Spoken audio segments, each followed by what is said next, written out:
Napapabalita ngayon ang umano'y naunsyaming paglabas sa bansa ng dating glam team ng aktres na si Heart Evangelista.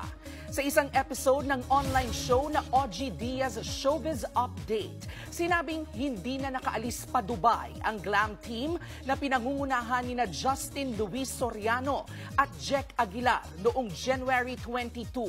Papunta sana sila roon para ayusan si Pia Wurtzbach at puntahan ang designer na si Mark Baumgartner. Pero hindi sila nabigyan ng boarding pass. Pinatawag pa raw sila sa immigration dahil may hold departure order umano para sa kanila. Sinusubukan pa namin kunan ng pahayag kaugnay nito ang Bureau of Immigration. Wala pa rin pahayag kaugnay sa issue ang kampo ng glam team.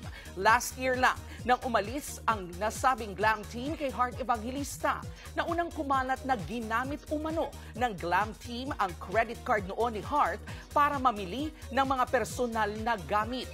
Agad naman niyang nilinaw at pinabulaanan ng kampo ng nasabing glam team.